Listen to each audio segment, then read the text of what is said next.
How do you break into a vault built to withstand a nuclear blast, protected by infrared heat sensors, Doppler radar, and 2-ton steel doors, all without triggering a single alarm? Simple. You blind it with hairspray, silicone grease, and a 10-cent piece of wire. In February 2003, a crew of Italian thieves pulled off the most impossible diamond heist in human history, stealing over $100 million in raw gems from the Antwerp Diamond Center in Belgium. The vault was considered mathematically unbreakable, but this crew didn't break the technology, they completely outsmarted it. The mastermind behind this legendary operation was Leonardo Notarbartolo, a charming Italian thief who spent over 2 years posing as a wealthy jewelry trader. He rented an office inside the Diamond Center, wore tailored suits, and bought coffee for the security guards. But hidden in his breast pocket was a pen camera, secretly mapping every square inch of the building, recording guard shift rotations, and photographing the vault's complex locking mechanisms. Notarbartolo didn't work alone. He assembled an elite team of world-class specialists known as the School of Turin, a master lockpicker, an electronics genius capable of bypassing military-grade alarm systems, and a phantom insider who knew the building's blueprints better than the architects themselves. Together, this crew operated like a single precision machine. Notarbartolo discovered a crucial design flaw. The main entrance was heavily guarded with armed officers and 24/7 cameras. But around the back, tucked away in a pitch-black courtyard invisible from the street, was a second-floor balcony.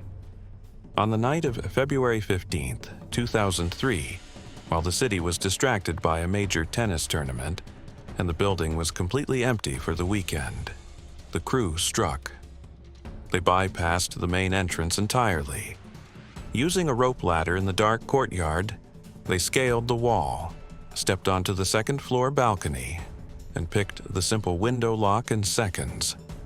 To deal with the security cameras, Notarbartolo had already snuck into the security room during business hours to swap the VCR surveillance tapes. For the rest of the security grid, the crew moved exclusively through emergency stairwells and dark blind spots. Meanwhile, the guards on duty sat at the front desk, watching manipulated video feeds, completely oblivious that thieves were inside the building. The thieves slipped down the emergency stairs straight into the basement. Arriving at the vault, they used low-tech hacks, spraying hairspray over heat sensors, placing aluminum shields over magnetic detectors, and applying silicone grease to light sensors, systematically blinding the multi-million-dollar defense system.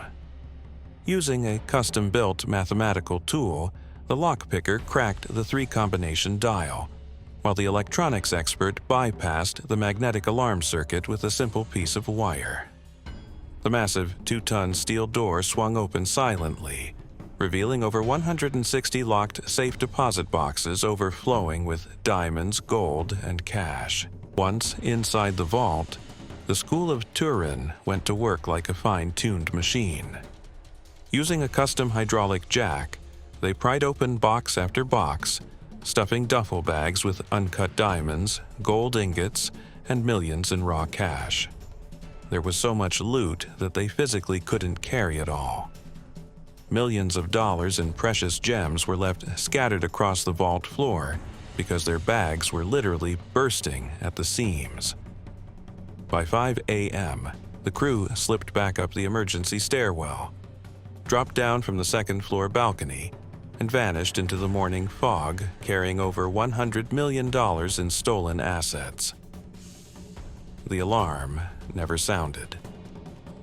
When security officers unlocked the vault on Monday morning, they were met with total chaos. Smashed deposit boxes, lockpicks on the floor, and millions in diamonds strewn across the ground like trash. The Belgian police and international investigators were completely baffled. There was no forced entry at the front doors, no CCTV footage, no digital footprint, and 0 fingerprints. It was hailed as the crime of the century, the perfect, flawless heist. Or so they thought, because the downfall of this master criminal crew wouldn't come from a high-tech police investigation. It would come from a panic attack, a remote Belgian forest, and a half-eaten salami sandwich. Immediately after the heist, Notarbartolo and his key accomplice, known as Speed, were driving toward France to dispose of the evidence. Speed was overcome with severe paranoia, convinced the police were already tracking their car. Panicking, Speed insisted they pull off the highway into a secluded forest near the town of Grobendonk to burn the trash bag containing their tools and evidence. In his blind panic, Speed refused to burn the trash. Instead, he hastily threw the garbage bag into the bushes, scattered the contents across the forest floor, and sped away, believing the dense woods would swallow their secrets forever. They were dead wrong. The very next morning, an elderly Belgian forest ranger named August van Camp stumbled upon the mess. Frustrated by people dumping trash on his land, he called the local police. When officers arrived to inspect the illegal dumping, they opened the bags and couldn't believe what they found. Scattered among the leaves were gold-stamped receipts from the Antwerp Diamond Center, security videotape, official envelope seals, and most importantly, a half-eaten salami sandwich and a discarded receipt from a local grocery store. Detectives rushed to the store, pulled the security camera footage, and matched the transaction directly to Leonardo Notarbartolo. Even more damaging, forensic scientists extracted DNA from the saliva left on that half-eaten salami sandwich, and it was a flawless 100% match to Notarbartolo. When investigators raided his apartment, they discovered microscopic diamonds embedded deep within the fibers of his rug. Yet, despite being the mastermind behind the greatest diamond robbery in history, Notarbartolo's own arrogance sealed his fate. Just a few days after the heist, he calmly walked right back into the Antwerp Diamond Center to collect his mail and check his office. He genuinely believed his operation was so perfect that he was untouchable. He returned simply to maintain his cover as an innocent businessman, completely oblivious that his accomplice had panicked in the woods and handed the police every piece of evidence they needed on a silver platter. With Leonardo Notarbartolo in custody, Belgian detectives faced their next massive challenge: identifying the ghost crew behind the heist. Notarbartolo refused to talk, but the evidence left in the Grobendonk forest contained enough digital and biological breadcrumbs to tear down their anonymity. Through relentless forensic tracking, wiretaps, and cross-referencing European criminal databases, investigators unmasked every single member of the elite School of Turin. The master lockpicker who cracked the 2-ton vault door, known as the Monster, was identified as Ferdinando Finotto. The electronics genius who effortlessly bypassed military-grade alarms, nicknamed the Genius, was revealed to be Elio Dionorio. The panicking accomplice who scattered the evidence in the forest, known as Speed, was identified as Pietro Tavano. And the shadowy insider who spent months providing secret blueprints and security specs, known as the King of Keys.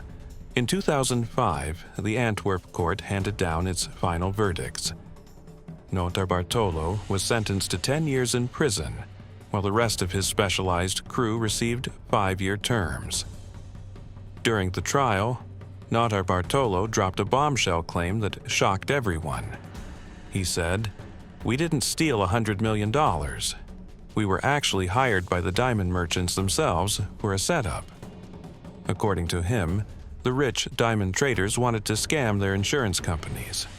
So before the heist, the traders secretly emptied their own safes and hid their best diamonds.